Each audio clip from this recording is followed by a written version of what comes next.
Hello students, स्वागत है आपका हमारे यूट्यूब चैनल में। आज हम करने वाले हैं पेपर कोड BPAG 171 आपदा प्रबंधन। आज का ये सेशन आपके जून एग्जामिनेशन और आगे आने वाले बहुत ही एग्जामिनेशन के लिए इम्पोर्टेंट होने वाला है, तो आप इस वीडियो को पूरा एंड तक ज़रूर देखिएगा। अगर आपको वीडियो पसंद आती है तो इसे लाइक ज़रूर कीजिए, अपने दोस्तों के साथ शेयर ज़रूर कीजिए, और अगर आप इसी प्रकार की और वीडियो चाहते हैं तो आप इस चैनल के साथ लगातार बने रहिए और चैनल को सब्सक्राइब ज़रूर कीजिएगा। तो आज का जो सेशन है BPAG 171 आपदा प्रबंधन, इसके लिए तो बहुत इंपॉर्टेंट होने वाला है। इसी के साथ अगर आप अपनी तैयारी को और अधिक मजबूत करना चाहते हैं या फिर आपने अभी तक इस कोड से रिलेटेड अगर कुछ भी नहीं पढ़ा है तो आप हमसे इससे रिलेटेड गेस्ट पेपर जो होते हैं वो परचेज कर सकते हैं। इस गेस्ट पेपर्स में हम 25 प्लस मोस्ट इम्पोर्टेंट क्वेश्चन जो होते हैं जून एग्जामिनेशन की दृष्टि से वो कवर करते हैं। और अगर आप सिंपली इन क्वेश्चंस को भी करके जाते हैं तो आप आराम से इस एग्ज़ाम में 90 प्लस स्कोर कर सकते हैं। इस प्रकार से हमने इस क्वेश्चन पेपर को गेस्ट पेपर्स को बनाया है। ठीक है, तो आप गेस्ट पेपर परचेज करने के लिए सिंपली हमारी वेबसाइट है shop.hindustanknowledge.com। आप सिंपली गूगल पर जाकर इसे टाइप कर सकते हैं और हमारी वेबसाइट विजिट कर सकते हैं, या फिर आप लिंक हमने इसका डिस्क्रिप्शन में दिया है उस पर भी क्लिक करके इस वेबसाइट पर जा सकते हैं। यहाँ पर सिंपली सर्च बटन पर जाकर आप यहाँ पर अपना पेपर कोड जो भी आपको परचेज करना है वो टाइप कर सकते हैं, जैसे BPAG 171। ठीक है, इससे रिलेटेड आपको यहाँ पर गेस्ट पेपर हो जाएगा, सोलो असाइनमेंट वगैरह ये सब कुछ आपको दिख जाएगा। तो आप सिंपली यहाँ पर गेस्ट पेपर पर क्लिक कर सकते हैं और यहाँ पर बाय नाउ करके इसे परचेज कर सकते हैं। ठीक है, अगर आप यहाँ से परचेज नहीं कर पा रहे हैं, आपको किसी प्रकार की कोई प्रॉब्लम आ रही है, तो आप हमारे व्हाट्सअप नंबर है 9580023321। ठीक है, इन पर सिंपली हमें व्हाट्सअप मैसेज कर सकते हैं और हम आपको ये प्रोवाइड करा देंगे। तो आइए आज का सेशन शुरू करते हैं। आज का पहला क्वेश्चन हो जाएगा, जलवायु परिवर्तन के स्वरूप और प्रभाव का विश्लेषण कीजिए। तो सबसे पहले हम देखते हैं कि जलवायु परिवर्तन आखिरकार है क्या। जलवायु परिवर्तन आज के समय की एक गंभीर वैश्विक समस्या है। ये क्या है? ग्लोबल समस्या है। यह पृथ्वी के तापमान, वर्षा, हवा और मौसम के पैटर्न में लंबे समय तक होने वाले बदलाव को दर्शाता है। पहले यह बदलाव प्राकृतिक कारणों से होता था, लेकिन अब मानव गतिविधियों के कारण ये तेज़ी से बढ़ रहा है। ठीक है, जलवायु परिवर्तन क्या हो जाएगा? सिंपली ये एक बहुत ही बड़ी समस्या है जिसके कारण क्या होता है, मौसम के जो भी पैटर्न्स वगैरह होते हैं उनके अंदर लगातार वहाँ पर प्रभाव देखा जा सकता है। यहाँ पर जो भी समुद्र के अंदर जो भी होता है उसका जल स्तर बढ़ता रहता है। हिमनद जो होते हैं, ग्लेशियर्स जो होते हैं, वह लगातार पिघलते रहते हैं। उनके पिघलने की जो जो स्पीड्स होती है वो बहुत ही अधिक तेज़ होती है। तो यानी जो जलवायु होती है उसके अंतर्गत बहुत ही अननेचुरल जो परिवर्तन होता है वो बढ़ रहा है, जिसके कारण जो होता है यहाँ पर मानव गतिविधियों के कारण ये बहुत ही तेज़ी से बढ़ रहा है। जिससे क्या होता है, यहाँ पर जो भी टेम्परेचर के जो भी पैटर्न्स वगैरह होते हैं, मौसम के जो भी पैटर्न्स होते हैं वो बदलाव देखा जाता है। तो यही क्या होता है, जलवायु परिवर्तन। अब हम देखते हैं जलवायु परिवर्तन का स्वरूप। जलवायु परिवर्तन के स्वरूप को निम्न बिंदुओं में समझा जा सकता है। सबसे पहला क्या हो जाएगा, तापमान में वृद्धि। तो पृथ्वी का जो औसत तापमान होता है वो लगातार बढ़ रहा है। इसका मुख्य कारण ग्रीन हाउस गैसों जैसे कार्बन डाइऑक्साइड का अत्यधिक उत्सर्जन है। दूसरा हो जाएगा वर्षा के पैटर्न में बदलाव। कुछ क्षेत्रों में अत्यधिक वर्षा हो रही है जबकि कुछ जगहों पर सूखा पड़ रहा है, इससे कृषि पर असर पड़ता है। तीसरा होता है हिमनदों का पिघलना, यानी ग्लेशियरों का पिघलना। तो ग्लेशियर तेजी से पिघल रहे हैं जिससे समुद्र का जल स्तर बढ़ रहा है। चौथा पॉइंट हो जाएगा समुद्र स्तर में वृद्धि। तो समुद्र का जल स्तर बढ़ने से तटीय क्षेत्रों में बाढ़ होती है और भूमि का कटाव हो रहा है। पांचवा पॉइंट हो जाएगा चरम मौसम घटनाएं, यानी तूफान, चक्रवात, हीट वेव और बाढ़ जैसी घटनाएं जो होती है वो अधिक तीव्र और बार बार हो रही है। तो ये जलवायु परिवर्तन के कुछ इम्पोर्टेंट स्वरूप है। ठीक है, इसके अंतर्गत क्या हो जाएगा, जैसे कि जो पृथ्वी का जो भी तापमान होता है वो लगातार औसत गति से बहुत ही अधिक तेजी से बढ़ रहा है। यहाँ पर जो होते हैं जो भी वर्षा के जो पैटर्न्स होते हैं, अनियमित वर्षा देखी जा रही है, किस क्षेत्र में बहुत अधिक देखी जाती है जबकि किस क्षेत्र में बिल्कुल ही सूखा देखा जा रहा है। या फिर और जो ग्लेशियर्स होते हैं वो टेम्परेचर बहुत अधिक होने के कारण ग्लेशियर भी पिघल रहे हैं, उससे समुद्र जल स्तर में वृद्धि हुई हो रही है, और इसके कारण ही यहाँ पर चक्रवात, तूफान, हीट वेव, बाढ़ जैसी घटनाएं भी बहुत अधिक देखी जा रही है। आगे हम देखते हैं जलवायु परिवर्तन के प्रभाव। तो जलवायु परिवर्तन के व्यापक और गंभीर प्रभाव है। सबसे इम्पोर्टेंट प्रभाव क्या हो जाएगा, कृषि पर प्रभाव। तो फसल उत्पादन में कमी आती है, अनियमित बारिश और सूखे कारण किसान बहुत ही अधिक प्रभावित होते हैं। ठीक है, जो भी भारत के अंदर जो होते हैं कुछ पहले जो होती है बारिश के रिलेटेड, वो कुछ फिक्स पैटर्न्स होते हैं कि इन महीनों के अंदर बारिश हो रही है, इन महीनों के अंदर हम फसल बो सकते हैं। लेकिन जलवायु परिवर्तन के कारण क्या हो रहा है कि अनियमित बारिश हो रही है, कभी भी अचानक बारिश देखी जा सकती है किसी मौसम में, या फिर बहुत ही अधिक किसी वर्ष जो होती है बहुत ही सूखे का प्रभाव होता है, जिसके कारण क्या होता है कृषि पर जो प्रभाव होता है बहुत ही नेगेटिव पड़ रहा है। दूसरा हो जाएगा जल संसाधनों पर प्रभाव, पानी की कमी और जल संकट बढ़ता है, कई क्षेत्रों में पीने का पानी भी दुर्लभ हो जाता है। तीसरा हो जाएगा स्वास्थ्य पर प्रभाव, तो गर्मी बढ़ने से हीट स्ट्रोक, डेंगू, मलेरिया जैसी बीमारियां बढ़ती है। वायु प्रदूषण भी स्वास्थ्य को प्रभावित करता है। चौथा पॉइंट हो जाएगा जैव विविधता पर प्रभाव, कई पौधों और जानवरों की प्रजातियां विलुप्त हो रही है क्योंकि वे बदलती जलवायु के अनुसार खुद को ढाल नहीं पाती है। पांचवा पॉइंट हो जाएगा आर्थिक प्रभाव, कृषि, उद्योग और पर्यटन पर नकारात्मक प्रभाव पड़ता है, जिससे आर्थिक नुकसान भी होता है। छठा पॉइंट हो जाएगा सामाजिक प्रभाव, तो जलवायु परिवर्तन के कारण लोगों को अपना घर छोड़कर पलायन करना पड़ता है, जिससे सामाजिक अस्थिरता बढ़ती है। जैसे कि किसी क्षेत्र के अंतर्गत अगर सूखे की स्थिति बन रही है, वहाँ पर अकाल की स्थिति बन रही है, तो लोगों को एक स्थान से दूसरे स्थान पर पलायन करना पड़ रहा है, या फिर वहाँ पर अगर बाढ़ की स्थिति बन रही है तो उसके कारण भी उन्हें एक स्थान से दूसरे स्थान पर पलायन कर सकता है, जिससे कि वहाँ पर सामाजिक अस्थिरता बढ़ती है। अब इसका निष्कर्ष देखते हैं।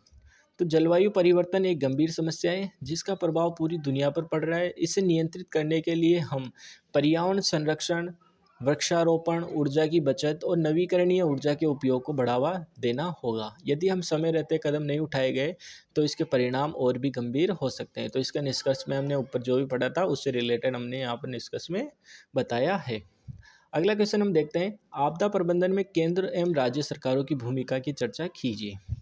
तो सबसे पहले तो हम, जैसे कि हमने इंट्रोडक्शन में बताया है पहले वाले क्वेश्चन में, उसी आधार पर हम देखते हैं कि आपदा प्रबंधन का अर्थ है आपदाओं। आपदा कौन कौन सी हो जाएगी, इसमें बाढ़, भूकंप, सूखा, चक्रवात आदि हो जाएगी।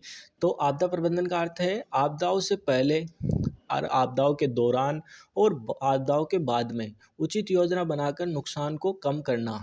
ठीक है, तो आपदा प्रबंधन क्या हो जाएगा कि अगर किसी प्रकार की आपदा हो रही है जो कि प्राकृतिक या मानव निर्मित कैसी भी हो सकती है, जैसे बाढ़, भूखा, सूखा, चक्रवात, या फिर कहीं पर आग लगना, जंगल में आग लगना, किसी फैक्ट्री के अंदर जहरीले रसायनों का रिसाव होना, आदि प्रकार की जो भी आपदाएं हैं, उनसे निपटने के लिए उनसे पहले जो भी अगर आपदाएं उत्पन्न हो रही है उससे पहले हमें क्या क्या करना है, आपदाओं के दौरान किस प्रकार से उससे निपटा जा सकता है, या फिर आपदाओं के बाद में हमें आगे किस प्रकार से कार्यवाही करनी है, इन सब की उचित योजना बनाकर उससे होने वाले आपदाओं को, नुकसान को जो भी होता है उसे बहुत ही कम किया जा सकता है। उसे ही आपदा प्रबंधन कह सकते हैं।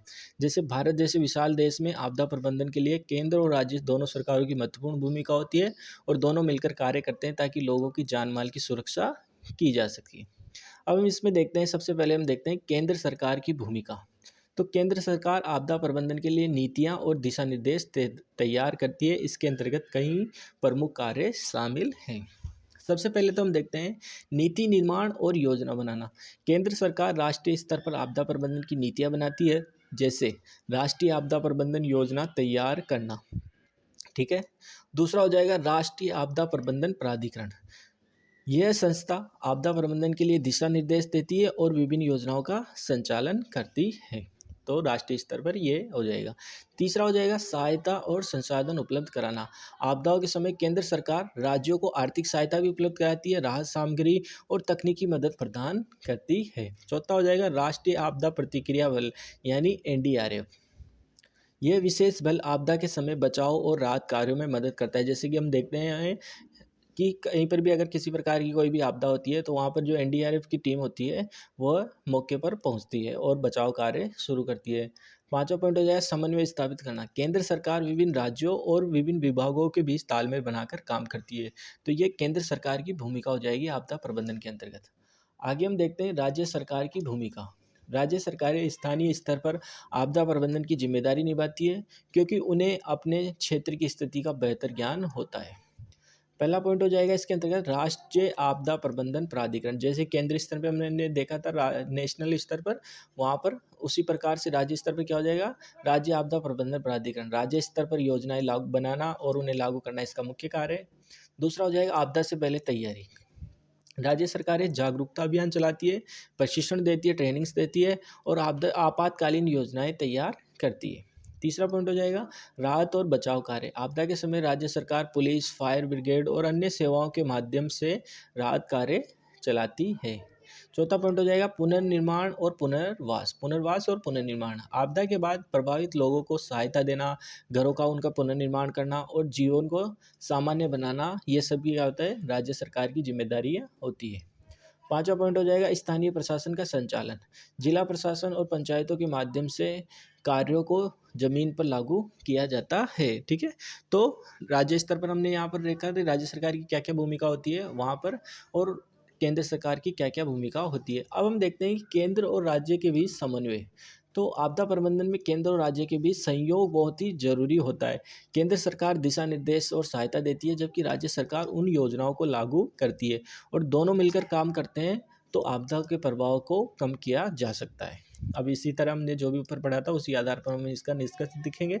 अंत में कहा जा सकता है कि आपदा प्रबंधन में केंद्र और राज्य सरकारों की भूमिका समान रूप से महत्वपूर्ण है। केंद्र सरकार नीति और सहायता प्रदान करती है, जबकि राज्य सरकार उन योजनाओं को जमीन पर लागू करती है, और दोनों के सहयोग से ही प्रभावी और सफल आपदा प्रबंधन संभव है। अगला क्वेश्चन हम देखते हैं, पुनर्निर्माण गतिविधियों के लिए धन प्रबंधन का वर्णन कीजिए। ठीक है, तो सबसे पहले हम देखते हैं कि पुनर्निर्माण आखिरकार है क्या। तो आपदा के बाद पुनर्निर्माण एक महत्वपूर्ण प्रक्रिया है जिसमें प्रभावित क्षेत्रों को फिर से विकसित किया जाता है। ठीक है, आपदा के कारण अगर किसी क्षेत्र विशेष के अंदर किसी प्रकार की कोई भी समस्या हो रही है, वहाँ पर जान माल की हानि हो रही है, वहाँ पर संसाधनों का नुकसान हुआ है, वहाँ पर भूकंप वगैरह आदि के कारण अगर वहाँ पर जो भी रिहायशी इमारतें वगैरह हैं उनका अगर नुकसान हुआ है, तो उन सबको वापस से फिर से विकसित किया जा सकता है, तो उसे ही क्या जाता है, पुनर्निर्माण कहा जाता है। इसके लिए पर्याप्त धन की आवश्यकता होती है, और सही धन प्रबंधन से ही पुनर्निर्माण कार्य तेजी और प्रभावी ढंग से पूरा किया जा सकता है। अब हम देखते हैं कि इसके अंतर्गत विभिन्न प्रकार की गतिविधियाँ क्या क्या होती है, और किस किस प्रकार से यहाँ पर धन प्रबंधन किया जाता है, और कौन कौन सी संस्थाएं जो होती है इसके अंतर्गत सहायता देती है। सबसे पहले हम देखते हैं सरकारी सहायता। तो पुनर्निर्माण के लिए सबसे बड़ा स्रोत क्या होते हैं, सरकारी होती है। ये राज्य सरकार भी हो सकती है और केंद्र सरकार भी हो सकती है। जैसे कि केंद्र सरकार और राज्य सरकार दोनों मिलकर यहाँ पर धन प्रदान करती है। अगर किसी क्षेत्र विशेष के अंतर्गत अगर किसी प्रकार की कोई भी आपदा उत्पन्न हो रही है, तो वहाँ पर केंद्र और राज्य सरकार दोनों मिलकर धन प्रदान करती है। दूसरा हो जाएगा, भारत में राष्ट्रीय आपदा मोचन कोष NDRF और राज्य आपदा मोचन कोष SDRF के माध्यम से आर्थिक सहायता दी जाती है। सरकार पुनर्निर्माण के लिए विशेष पैकेज और योजनाएं भी शुरू कर सकती है। ठीक है, जैसे कि जो केंद्र और राज्य सरकार जो होती है, वहाँ पर जो भी आपदा से निपटने के लिए एक विशेष कोष जो होता है, वो तो उसके माध्यम से आर्थिक सहायता उपलब्ध कराती है। लेकिन अगर किसी क्षेत्र के अंतर्गत आपदा की स्थिति बहुत ही अधिक हो रही है, तो वहाँ पर जो सरकारें होती है वो उससे रिलेटेड विशेष पैकेज और योजनाएँ शुरू कर सकती है। दूसरा पॉइंट हो जाएगा अंतर्राष्ट्रीय सहायता। तो बड़ी आपदाओं के समय कई अंतर्राष्ट्रीय संगठन मदद करते हैं, जैसे जैसे हो जाएगा संयुक्त राष्ट्र यानी यूनाइटेड नेशंस, विश्व बैंक, वर्ल्ड बैंक और एशियाई बैंक यानी एशियन डेवलपमेंट बैंक। ये संस्थाएं अनुदान यानी ग्रांट और ऋण यानी लोन दोनों रूपों में सहायता दे सकती है। इससे बड़े स्तर पर पुनर्निर्माण कार्य संभव हो पाते हैं। तो अंतर्राष्ट्रीय स्तर पर भी यहाँ पर सहायता प्रदान की जाती है। यूनाइटेड नेशंस, वर्ल्ड बैंक, एशियाई बैंक आदि के द्वारा यहाँ पर सहायता प्रदान की जाती है। ठीक है, आगे हम देखते हैं गैर सरकारी संगठन यानी जो NGOs वगैरह होते हैं, नॉन गवर्नमेंट ऑर्गेनाइजेशन जो होती है, NGOs भी पुनर्निर्माण में महत्वपूर्ण भूमिका निभाते हैं।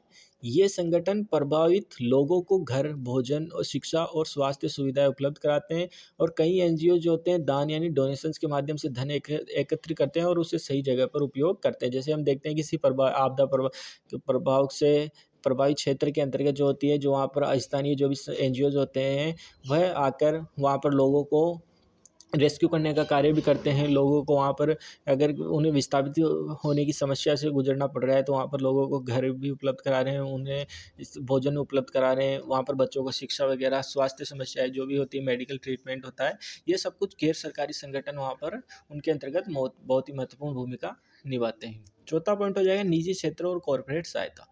निजी कंपनियां भी पुनर्निर्माण में योगदान देती है, जैसे कि वे कॉरपोरेट सामाजिक उत्तरदायित्व यानी CSR के तहत धन देती है। तो CSR क्या होता है, CSR जो भी होता है कि जो भी बड़ी बड़ी कंपनियां होती है, उनके अंतर्गत उन कंपनियों को अपने जो भी उनका जो भी रेवेन्यू होता है या उनका जो भी प्रॉफिट होता है, उनका गवर्नमेंट के द्वारा एक फिक्स पे अमाउंट किया जाता है। जैसे कि जो भी उनका प्रॉफिट होता है उसका 2% या फिर 5% गवर्नमेंट जो भी डिसाइड करती है, उस आधार पर उन्हें उस प्रॉफिट का वह जो हिस्सा है उसे सामाजिक कार्यों के अंतर्गत या समाज की भलाई के लिए, समाज की सहायता के लिए उनका उपयोग करना पड़ता है। तो जो CSR होता है, जिसे हम बोलते हैं कॉरपोरेट सामाजिक उत्तरदायित्व, ठीक है। तो ये जो कंपनियां होती है, इनके माध्यम से भी सहायता प्रदान कर सकती है, धन उपलब्ध करा सकती है। आगे हम देखते हैं कंपनियां स्कूल, अस्पताल और सड़क जैसी सुविधाओं के निर्माण में सहयोग करती है और इससे सरकार पर बोझ भी कम होता है। अगला पॉइंट हम देखते हैं कि बीमा। बीमा भी एक महत्वपूर्ण स्रोत होता है धन के लिए। जिन लोगों ने अपने घर या संपत्ति का बीमा कराया होता है, उन्हें नुकसान की भरपाई मिलती है। इससे वे जल्दी से अपने जीवन को सामान्य बना सकते हैं और सरकार को भी कम आर्थिक दबाव झेलना पड़ता है। आगे हम देखते हैं सामुदायिक योगदान। स्थानीय समुदाय भी पुनर्निर्माण में भागीदार दे सकते हैं, जैसे कि लोग श्रमदान और धनदान करते हैं। इससे खर्च कम होता है और कार्य तेजी से पूरा होता है और समुदाय की भागीदारी से पुनर्निर्माण अधिक स्थायी और प्रभावी हो सकता है। तो जो भी स्थानीय स्तर पर जो भी समुदाय होता है, वो यहाँ पर धन का योगदान दे सकता है। आगे हम देखते हैं ऋण और वित्तीय संस्थाएं। बैंक और अन्य वित्तीय संस्थाएं भी सहायता करती है। जैसे प्रभावित लोगों को कम ब्याज पर ऋण दिया जाता है। सरकार भी विशेष लोन योजनाएं शुरू करती है। इससे लोग अपने घर और व्यवसाय फिर से शुरू कर पाते हैं। अगला पॉइंट हम देखते हैं पारदर्शिता और निगरानी। धन प्रबंधन में पारदर्शिता बहुत जरूरी है। सही उपयोग के लिए निगरानी की जाती है, भ्रष्टाचार को रोकने के लिए ऑडिट किया जाता है और इससे यह सुनिश्चित होता है कि धन सही कार्यों में खर्च हो रहा है, ठीक है।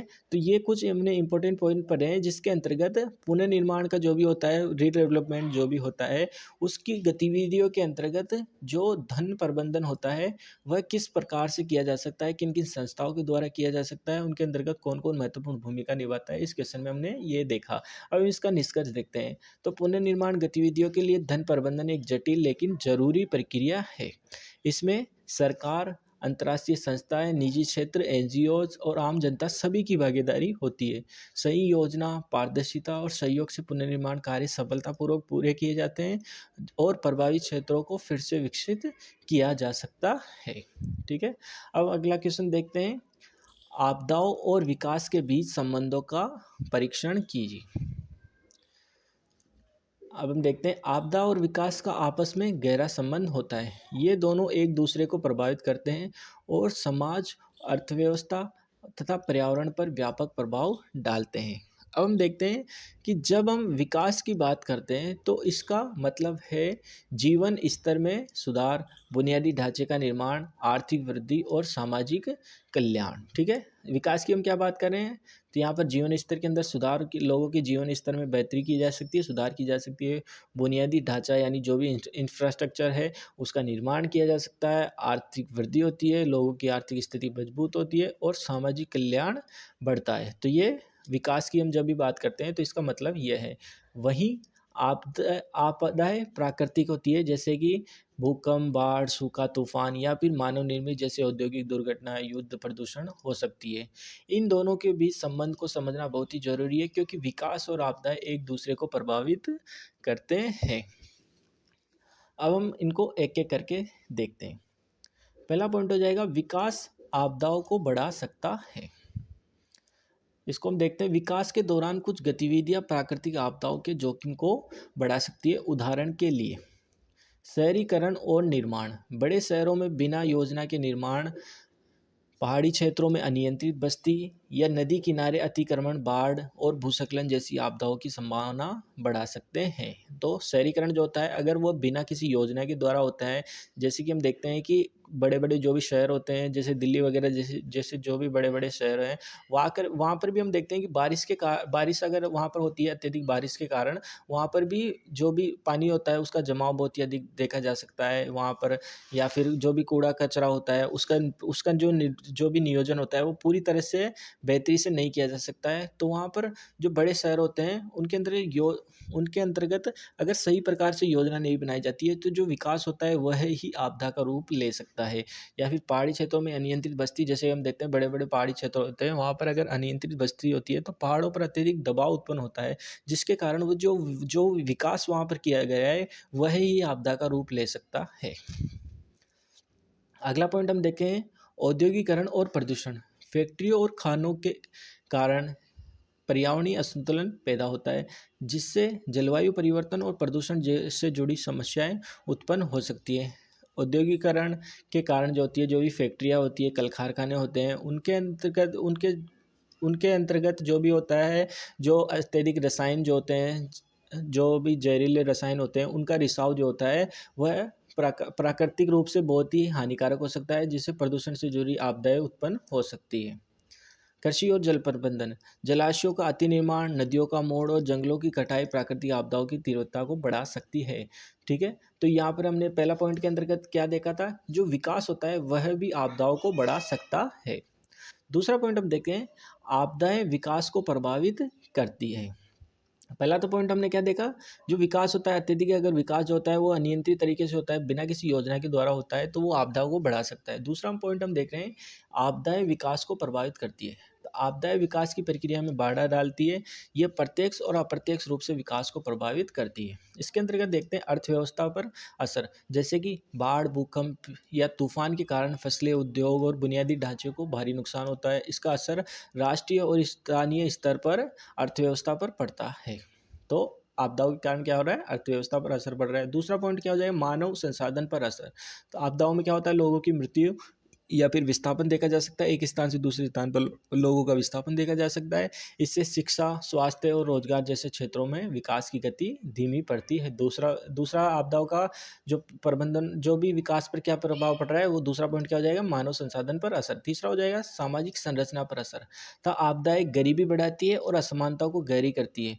कमजोर समुदाय सबसे अधिक प्रभावित होते हैं, जिससे सामाजिक और आर्थिक विकास असंतुलित हो जाता है। ठीक है, तो आपदाएं किस प्रकार से विकास को प्रभावित करती है, इस दूसरे पॉइंट के हमने देखा। अब तीसरा पॉइंट हम देखते हैं, आपदा प्रबंधन और विकास का संतुलन। तो विकास और आपदा जोखिम प्रबंधन को संतुलित करना जरूरी है। यदि विकास योजनाएं आपदा जोखिमों को ध्यान में रखकर बनाई जाए तो नुकसान को कम किया जा सकता है। विकास यानी डेवलपमेंट से रिलेटेड जो भी योजनाएं वगैरह होती है, वो वहाँ पर किसी उसकी भौगोलिक जो स्थिति होती है, वहाँ पर किस प्रकार से आपदा के क्या क्या जोखिम उत्पन्न हो सकते हैं, अगर उनको ध्यान में रखकर किया जा सकता है, तो जो आपदा अगर उत्पन्न होती है तो उसके जो नुकसान होते हैं वो उनको कम किया जा सकता है। उदाहरण के लिए हम देखते हैं, बाढ़ क्षेत्रों में सुरक्षित आवास और बुनियादी ढांचा निर्माण किया जा सकता है।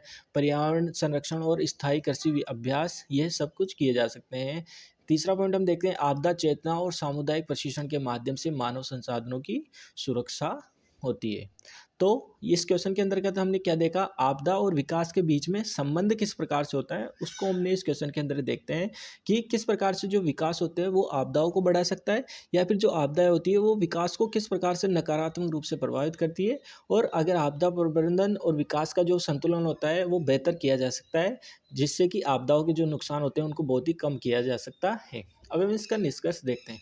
निष्कर्ष में हम देखेंगे, इस प्रकार आपदाएं और विकास आपस में घनिष्ठ रूप से जुड़े हुए हैं। ये हाईलाइट करने वाला पॉइंट है।